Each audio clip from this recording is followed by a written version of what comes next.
How's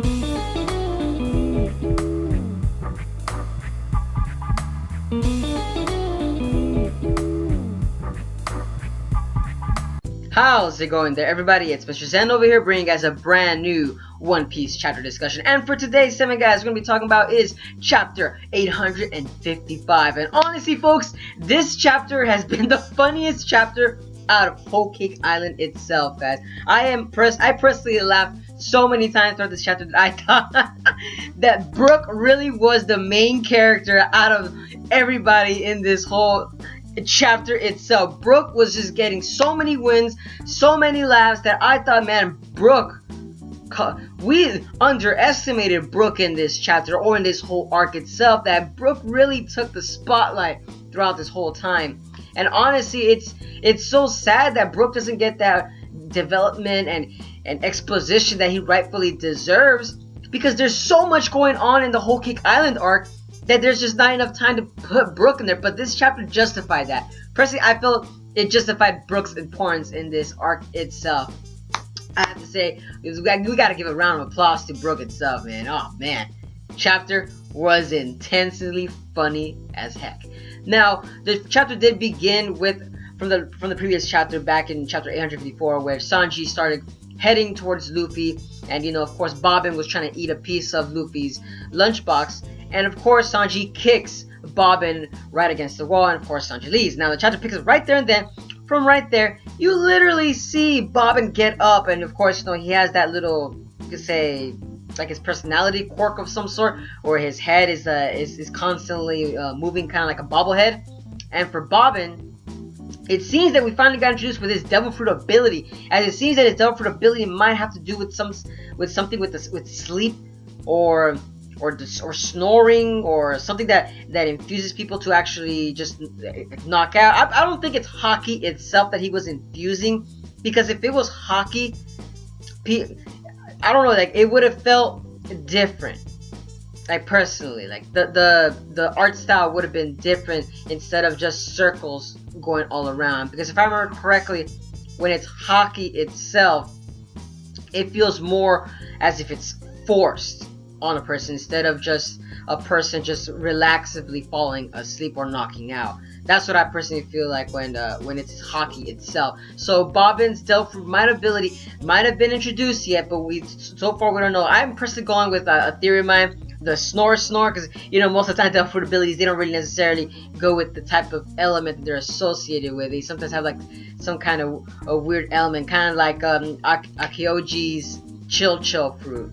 Even though we all know it's the ice fruit, but they just call it chill because ice just sounds so repetitive throughout those so many anime out there. But the point is, Bobbin's Devil Fruit ability has been introduced, and I'm going with theory of the snore fruit, which kind of fit him too at the same time, because he's like a cat, or he kind of reminds me of the Cheshire Cat from Alice in Wonderland, which is kind of funny. But like I said, moving on, guys, moving on to Brook's actual development later in the chapter, guys, and later in the chapter, holy snap, folks. Holy freaking snap.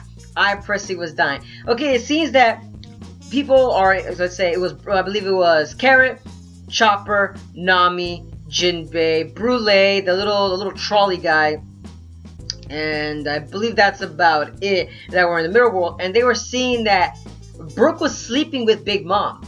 Oh yes, guys. Brook was definitely sleeping with Big Mom. Not sexually, of course, but you guys know what I mean. But the point is, Brook, he is so relaxed around Big Mom. It just goes to show that Brook knows he's not in danger. That's the funny thing about it, folks, is the fact that Brook likes to take a very serious moment in the One Piece chapter itself, and just likes to makes it very comical in a sense. And that's the thing I like about Brook, because we literally see in the chapter that Brook is sleeping with Big Mom, and Big Mom has Prometheus, Zeus, and I believe it was Napoleon. So she had the three homies protecting her. That it was very intense in that chapter, because there's a fly that was flying around. Of course, Chopper and all them are saying, like, we gotta save Brook.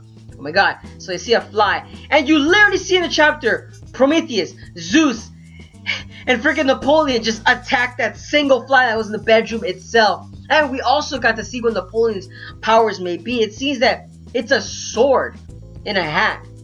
So it kind of reminds me of Harry Potter with the with the Gryffindor sword. I'm assuming that's what Oda's trying to reference right there. That'd be pretty interesting.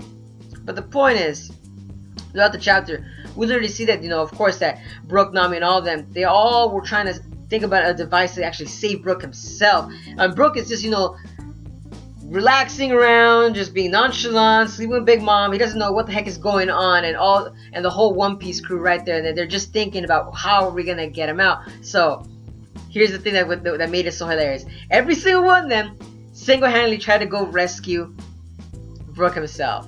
Now, granted, they all had a plan that they devised, and that was they actually created like a makeshift, like you could say, Brook doll itself that they found in the kitchen pantry, or I believe it was the detention room, one of the two.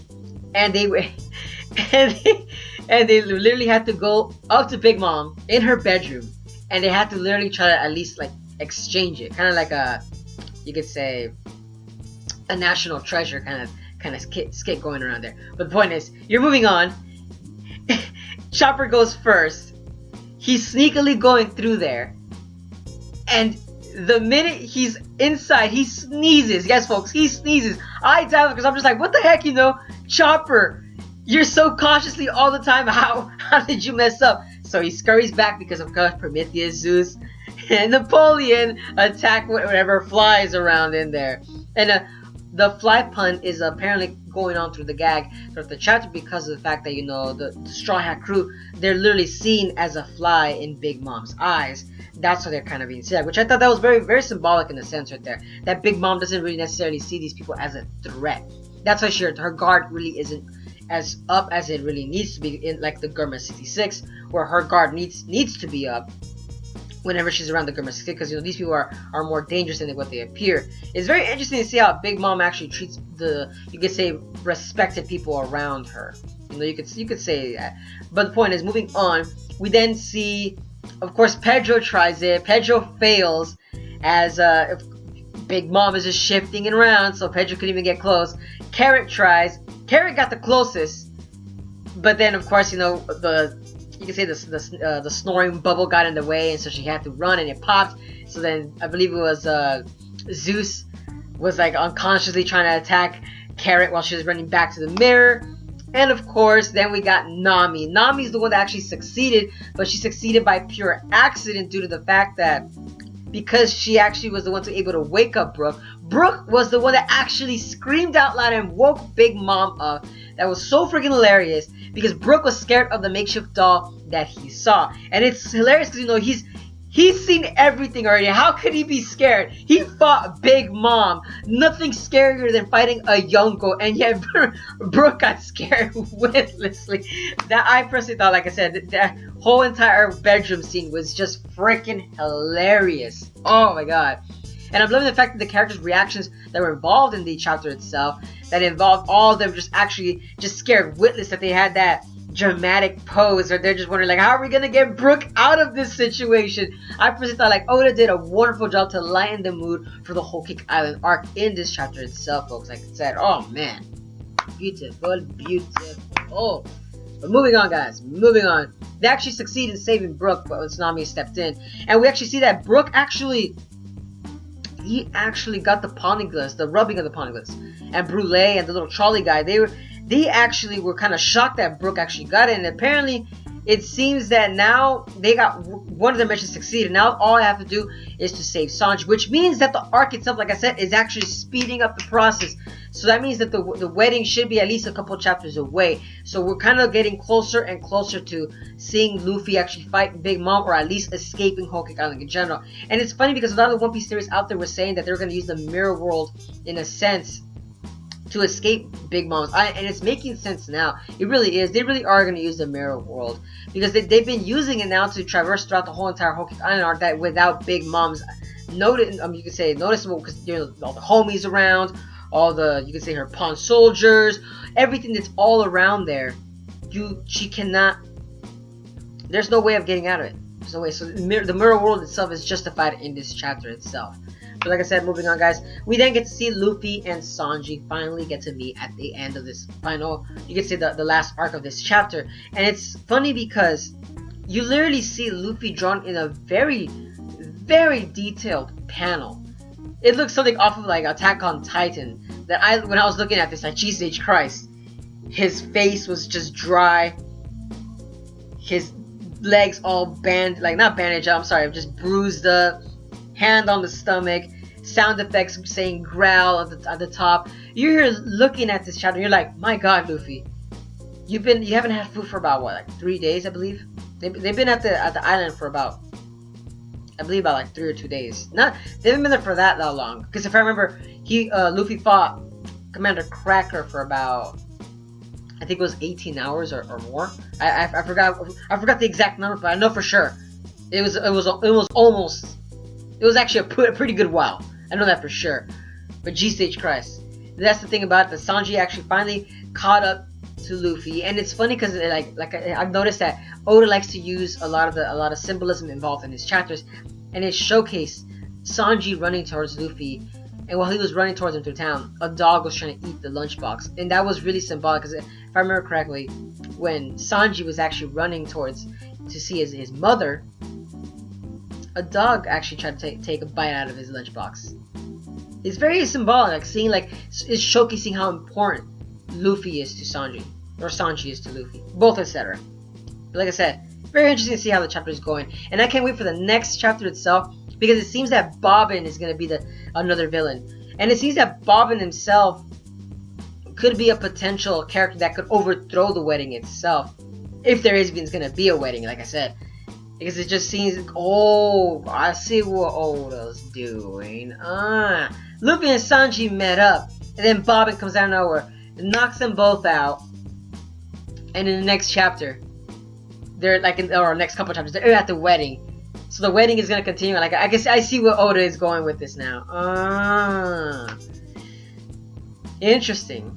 It's very interesting, but at the same time, it goes along to say that, like, who else is gonna be at the wedding itself? It's funny because a lot of people were speculating that Buggy was gonna show up, but I have yet to see Buggy throughout this whole entire arc, or any of the you could say possible contenders that might pop out in this whole Cake Island arc itself. But like I said, let me know down in the comments below, guys, what are you guys' thoughts on this chapter itself? Like I said, this chapter was so freaking hilarious. I loved every single minute of it. We all needed that comic relief part, and I can't wait to see what's going to be happening as well with Jinbei. And the thing about it too, guys, like I said, let me know down in the comments below as to what are you guys' thoughts on Peckham's and Al Capone. We still haven't seen these characters, or at least mentioned, since like so many chapters ago. And that's the thing about it too, that Al Capone is another huge character that we have to watch out for, especially at the wedding itself. I'm wondering too if Al Capone is actually if he's in cahoots with the Government 66, or if he's in cahoots with somebody else. We don't know that for sure, because it's gonna be like a mafia style where somebody's gonna betray somebody at the wedding ceremony.